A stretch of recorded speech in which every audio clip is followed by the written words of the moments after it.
let's say you will use Flurry, for example. Their analytics tool is very good. This, implementing it into your game will allow you to see in real time on their online dashboards all the important statistics. And I will just, I have just a few examples here, but there are much more. You can go, into much more detail if you want to. So things like daily active users. How many users are playing your game every day? Monthly active users. How many gamers are playing your game every month? Average revenue per daily active user. How much revenue is an average user bringing you each day? These are the things that you should monitor, analyze every day. Why they are so important? Let's say your game made $1,000 in one day. What this tells us? Well, nothing. I mean, are you doing well? Are you doing badly? Well, I have no idea. Now, let's say that you have implemented the analytics tool and you know that these $1,000 that you earned were brought to you by 1,000 players that played your game that day. This means that your average revenue per daily active user was $1. Well, this is an excellent revenue per user. I mean, I congratulate you. This is not seen in the industry, and you're doing phenomenally well. But let's have a look at another example, that this $1,000 was brought to you by 1 million players that played your game that day. Well, this means you're monetizing at an average revenue per daily active user less than 1 American cent. This is very low, and you need to go back and improve your monetization.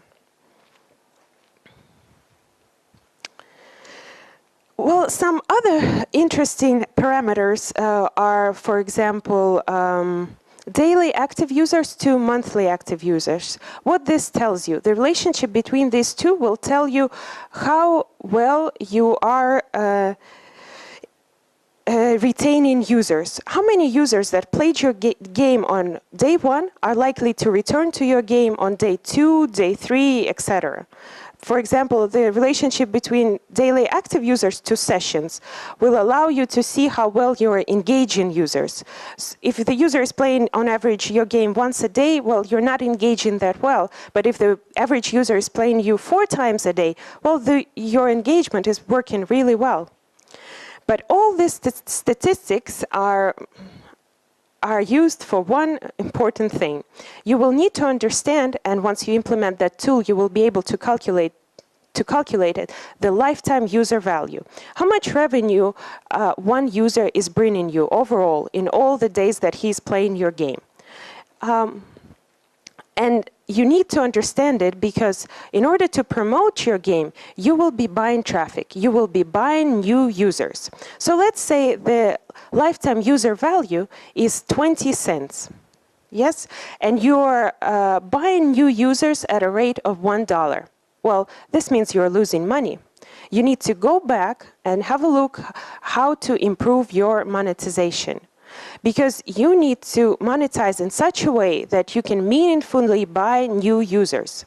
Because this is the way to promote your game. How do you buy new users, you might ask me?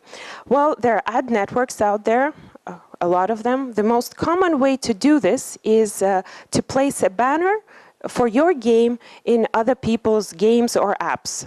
Once the user clicks on that banner, he's taken to your game's page in the App Store where he can download the game.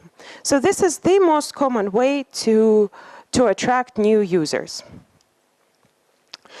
So you need to make sure, and you're still at the soft launch stage, so you need to make sure that you're monetizing well, you're able to attract new users. And once this works for you, you can release your game worldwide. Congratulations, you're doing something right. So let's say that, it all works for you, you've launched worldwide. And here, I wanted to discuss a few things that I think are important. Maybe some of them will seem obvious to you, but a lot of people oversee them. Don't forget to localize your game. You might say that, well, this is not important.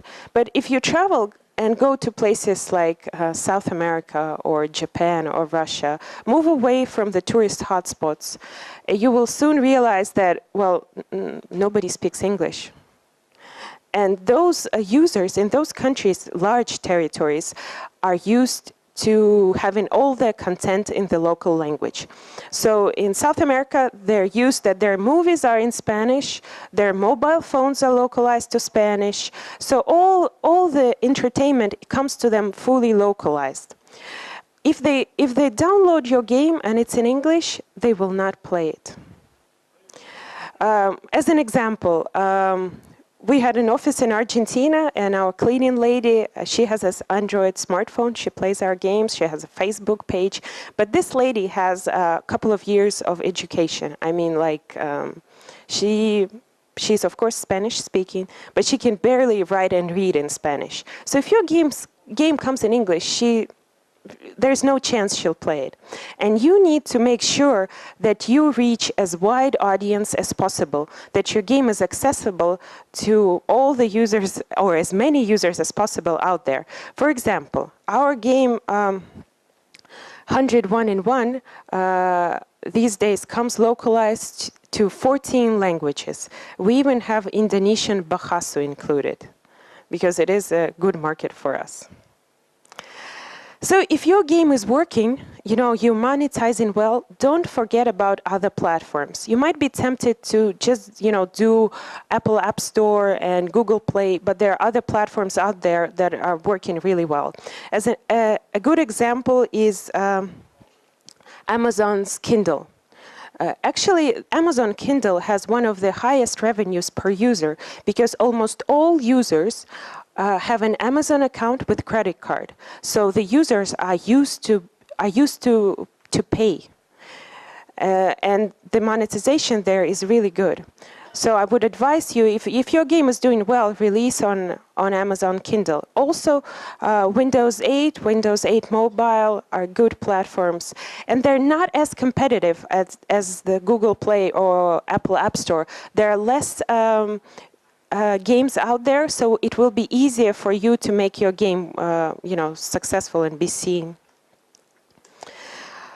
Well, and another important point, do not forget about always monitoring your statistics. On a daily basis, you need to check your daily active users, your average revenue per daily active user, whether the number of users is declining. If it's declining, try to make it work, do some new things, release an update, things like that. The game in this new economy is a service, and you need to continually improve and work on it. Well, now I wanted to move to some tips that I wanted to share with you. The first one is do not exceed the 3G limit. The 3G limit these days is 100 megabytes for iOS and 50 for Google Play. This is good. I mean, unless you absolutely have to, don't exceed it. Why you shouldn't do it? Because when you are paying for traffic for downloads, the user clicks on the banner, goes to your games page, and if he's not connected to Wi-Fi, he will not be able to download it. So your traffic becomes very expensive. So you need to try to make it work and be below the limit. Another tip is if the two platforms with highest revenues per average user are Amazon Kindle and iPad. So if your game is not monetizing well, you're barely profitable, or you're losing money on these two, it's not time for you to release on other platforms, because the other platforms like iPhone or Google Play have lower average revenue per daily active user, and you will be losing money if you release there. Another important thing that I think you should devote some time to create is develop a tool that allows your game to communicate with your server. with freemium games, with free-to-play games, the user, there will be instances when the user loses, the points or he has earned, or the progress gets lost. He has unlocked some content, but then it gets erased. He bought a new smartphone and wants to transfer his progress. All these things, if you can't help the user, will make him very frustrated, and he will very likely to write a negative review for you. So make sure that you can, by asking player his device ID, send the points that he has lost or the progress that he has unlocked to the player. Also, if you have implemented this tool, you can use it in other ways as well. For example, running sales, special promotions, special offers with some limited time content. As an example, in some of our games, we have a built-in Christmas feature, Christmas theme.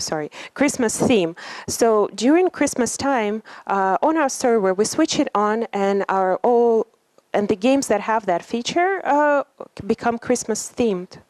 So things like that, small things like that will also make a difference. And if you do develop this tool, you can use it in other ways. Now, cross-promotion. Well, cross-promotion is the easiest and the cheapest way for you to promote your game. What is a cross-promotion? You place a banner for your new game into your old games.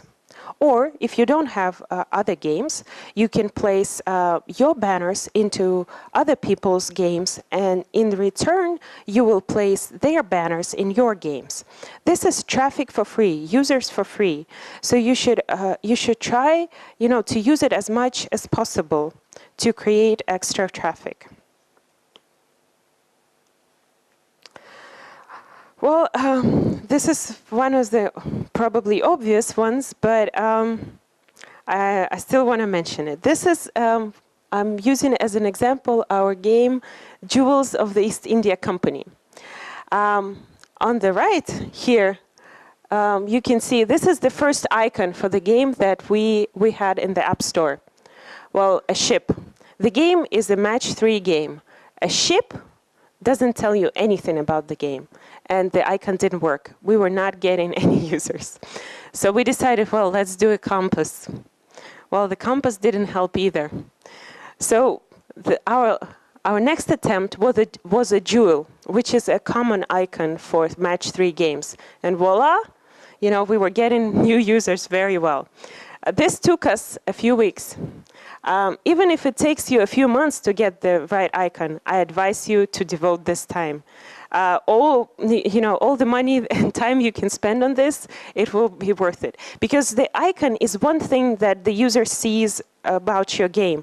It needs to tell the user what the game is about, and it needs to be attractive. So do devote some time to making it work. Well, my last point is don't cheat. What do I mean by cheating? Well, you're buying traffic and you're approached by a company that offers you new users for a few cents per user. Well, most likely those users are not genuine. They're bots. Well, if you read the Google or Apple's guidelines for their app stores, this is illegal. Downloads created by bots are illegal. For this kind of activity, you will be banned from the stores. And both Apple and Google are very good at monitoring this type of activity. So I advise you to never use dodgy companies to create your downloads. You might be banned, and you will be banned for life. There are companies that had suffered such fate. Another thing is you might be tempted to self-review, write your own reviews. This is also very easily detectable, and companies have been banned for that. So don't self-review. And another thing that how you can get into trouble with, this time with ad networks is creating accidental clicks on banners. You place a banner in such a way that when the user clicks on a button in a game, a banner is clicked. This is illegal and considered fraud. In this instance, if you do something like this, you will be banned by the ad company. So I do advise you not to use any of these illegal methods, because a ban is for life and there's nothing you will be able to do about it, and it's not worth it. Cheating is not worth it. So these are the few things that I wanted to talk to you about today. Of course, this is just sort of tip of the iceberg. There are much more. But I wish you best of luck with your game and make it successful. And now we're going to go to questions.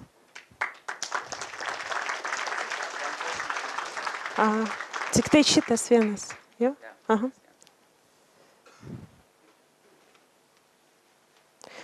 Okay, the question that I have is, with eyes and desires going to mobile market, is it still fairly possible to make a name success as a game developer for PC?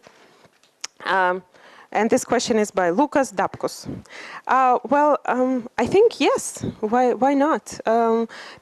PC is not, why we're always talking about smartphones and tablets, because those markets are growing and growing at an incredible rate. But PC market is still a considerable market. It's not growing, but it is a significant market, and there are you can do hardcore PC games, you can do casual games. Actually, a lot of developers in our region are very successful with casual games for PC. So yes, for sure. Any other questions? Okay. Okay, good.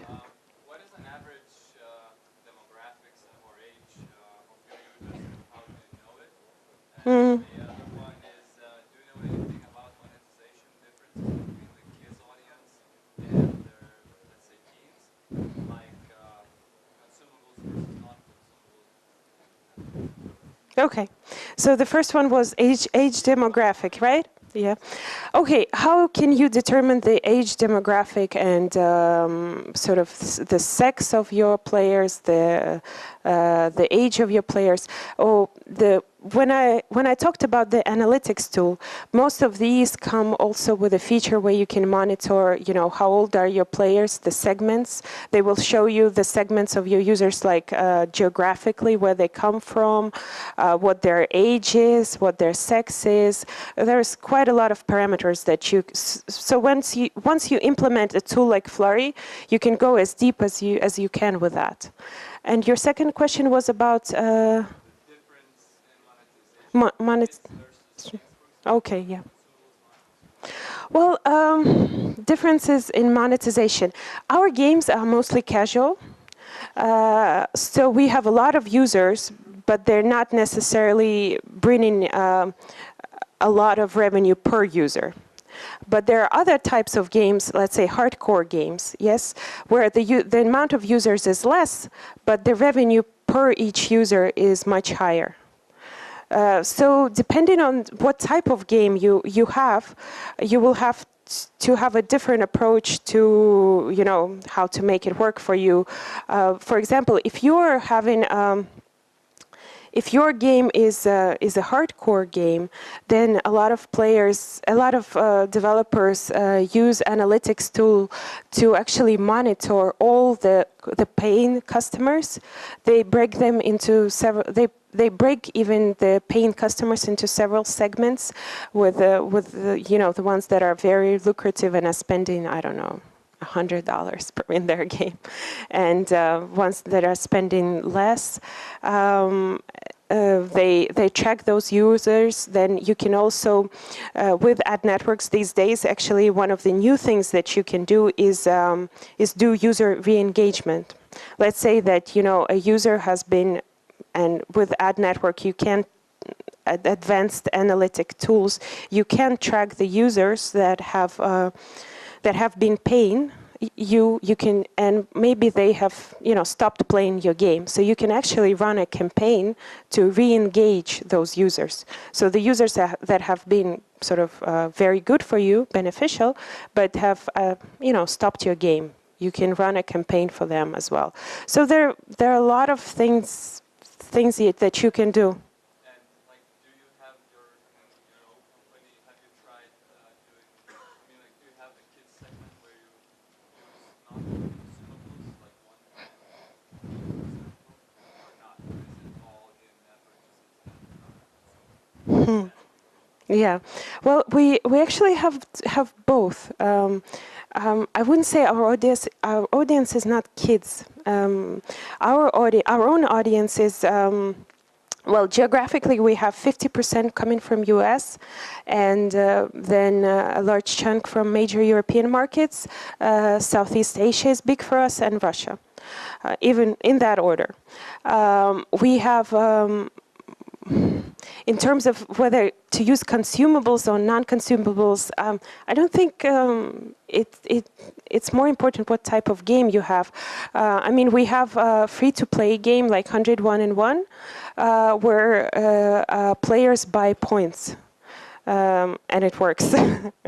But we have more casual games like Happy Chef, where the player can try the game for free and then buy in-app purchase to unlock other content. Our own audience is not kids. Actually, our own audience is, I would say, our core audience is over 25, below 50, with even split for females and males. That's our core audience. Kids, I actually don't know that much because we don't have that many games that are kids-oriented. We don't have any games that are kids-oriented. Sorry. Our games are casual. We have a very wide age demographic, both sexes split almost equally. So those are the type of games. And consumables, non-consumables, whatever makes sense for your game.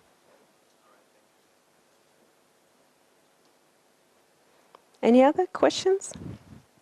Yeah.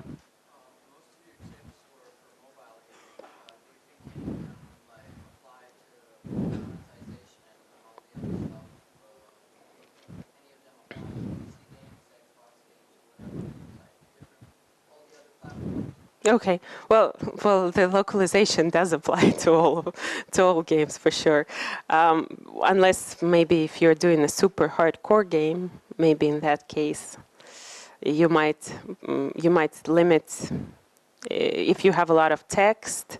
Well, I think in terms of my tips are for mobile games.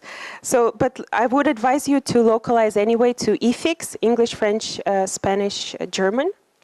Those are the most of the games come localized to those 5 languages.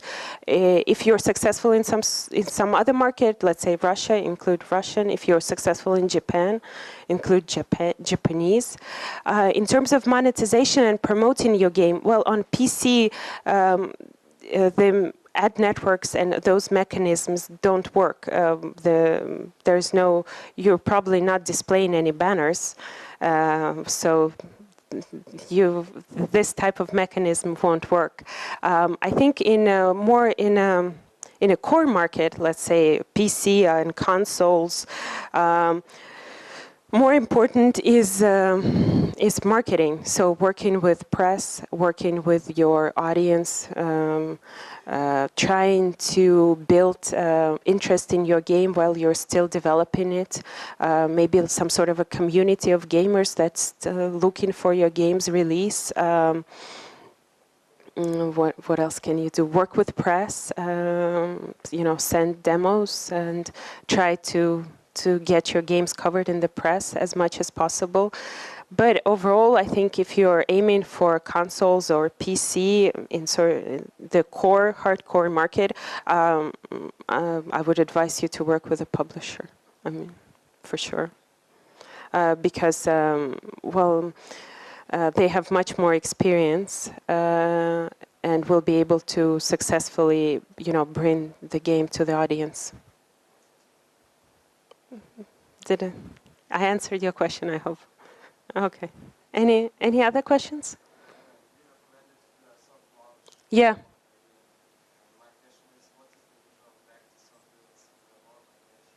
Oh. Uh, mhm. Well, you do a soft launch, and well, have a look for definitely for a couple of weeks how the game is behaving. You know, if your users are, if you're increasing the number of users, are you retaining them? I mean, if they have played your game on day one, are they returning on day two? How many sessions on average the player is doing? What is your average revenue per daily active user? You know, have a look at those things for a couple of weeks without doing anything. And then try to buy downloads and see how your monetization works, and in terms of, you know, attracting versus the cost of a new user. Once that works for you, then release worldwide. I would say on average, it's if well, it depends on how long it will take you to get it right. But if it's right from, you know, if it all works fine, I would say that you'll be able to release worldwide in a month or two. But if you need to work on a few things, then it can take a year. You know, maybe you release a game and you see that it's not working, and you decide to change it completely. I mean, if it's not working in Australia or Canada, if you release it worldwide, it will still not work, because, well, they're very representative of the major markets. It's important to, how to say, to promote your game in the internet media, like blogs and portals of the gamers, if your game is a casual one. Mm-hmm. Really, I mean, how you would compare this with just buying users, but I mean, you still Yeah. have to pay a lot of time and everything to spread the word in internet. Mm-hmm. That really makes sense. Okay, yeah, got you. Well, I would say, well, we have a community of gamers, and we have around 500,000 people on Facebook, on our Facebook page. So when we release a game, we obviously communicate it to them. We also try to work with that, with our gamers, you know, via Facebook, and, you know, and keep them engaged and interesting. So of course, you know, all the methods you have for, you know, marketing your game for free, you should definitely use them. In terms of press, well, if you have, you know, if you know the press and you have established relationships with them, of course, I mean, use it. This is great. I mean, if we always, you know, send out information that we are releasing a new game, we release press releases. Any free publicity is excellent. I mean, in terms of whether that on its own will work, probably not. You will still need to buy downloads. You still need to work that. Any other questions? I believe Nordcurrent have come up with ideas for the games they may implement. What will be their internal process or workflow from select the ideas that will go to the development stage? Okay. Well, interesting one. Usually we have internal meetings where certain people that that participate in them sit together and work on on general direction. Sort of, you know, this year we want to make this amount of casual games and this amount of free-to-play games, or let's say that this game has worked for us, let's make more. So this is sort of just like a general idea of what we should do. Also, of course, we look at the market and what has been successful, what is successful, what are the new trends and things like that. And then after that internal meeting, we have project managers, we have game designers, in our offices where, we communicate to them that, we want to make a certain amount of this type of games or this game, and then they take it further and developed a more detailed concept. Then we, of course, this takes quite a few stages of internal discussions, and usually takes a couple of months from first idea to actually starting work on anything. Did I answer you?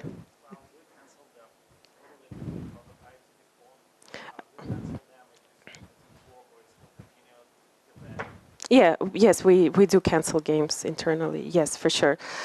We had games where we were working on them and the market changed, so we would cancel it because we saw that there was no way that we would break even. Also, yes, of course, let's say we discuss a game, we start working on it. Develop some sort of prototype and realize, well, this is not fun. So in this case, we would probably most likely try to make it work and change it. Cancellations are more due to the fact that maybe we think that the game will not sell. That's why that would be the reason we cancel the project. Did I answer? Okay. Any other questions? Yeah.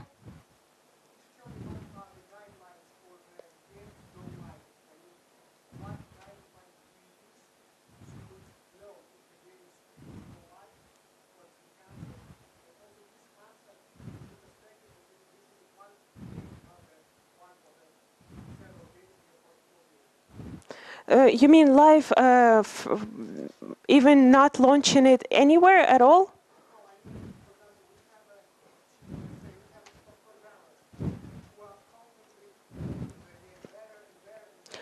Oh, when to go live?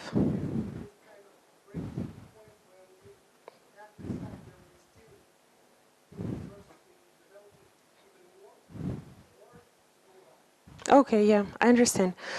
Well, I think, well, in general, I would advise you to go live sooner rather than later. Because improving the game, well, it can be infinite. I mean, you can always make your game better. So I would say, when you started to create a game, you probably had some sort of, schedule in mind. You probably have overextended it.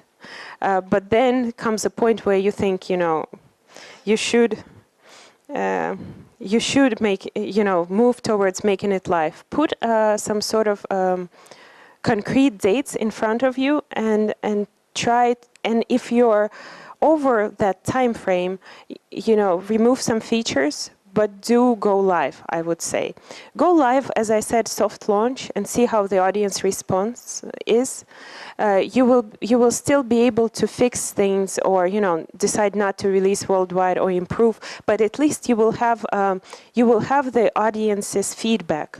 And out of all the features that you probably wanted to implement, with the audience's feedback, you'd be able to pick a few and, make them, devote some time to making them and then release worldwide. So, and also you probably have some budget. So if you overextend extremely your budget, then it will make it very difficult for you to make it work financially. So there's also that for you to keep in mind. So I'd say sooner than later.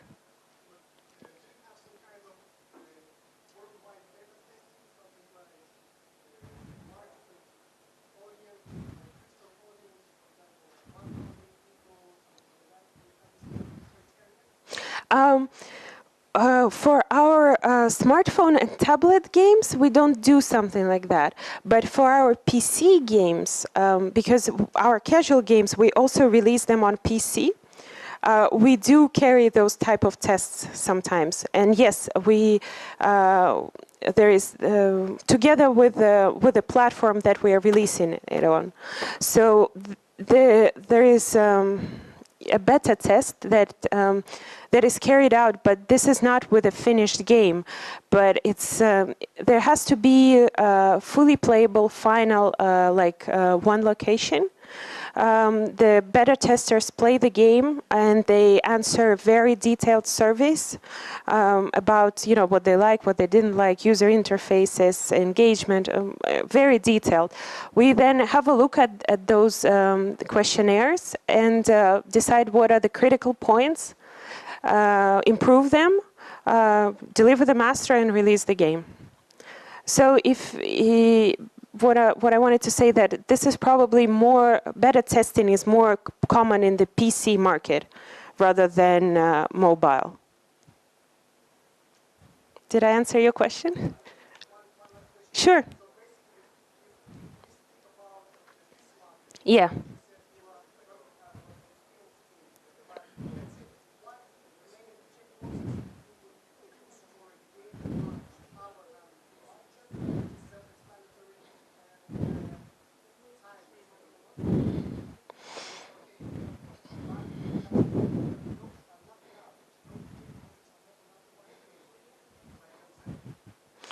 Well, only you know when your game is finished. I'm having a very hard time sort of, you had this product in mind, right? But you worked really hard on developing it. You have a list of content that you want to implement, the features, the levels. So when you have done it, you're ready to launch. I'm not... We only, as a company, Nordcurrent, right now we only work on casual PC games, but we don't do hardcore PC games. Go into PC experience. Hope I answered. I don't know. You should know when you're ready to release yourselves.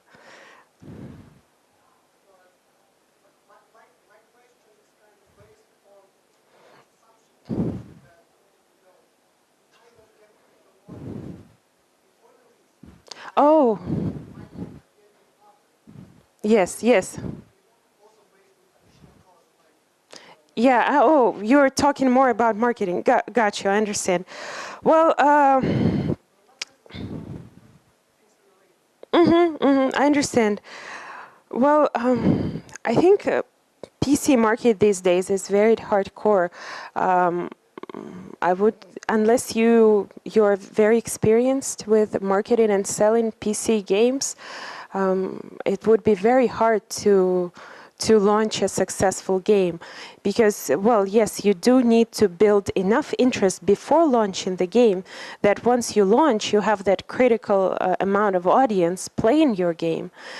So I would advise you to work with a publisher who has experience, releasing this type of games, rather than trying yourself to do this. But of course, if you have experience, then you probably have some sort of breaking even point, an amount of audience that you need to do this. I wouldn't be able to tell you, what's the point for you. Again, this is very individual and depends on the type of game, that you have. Yeah.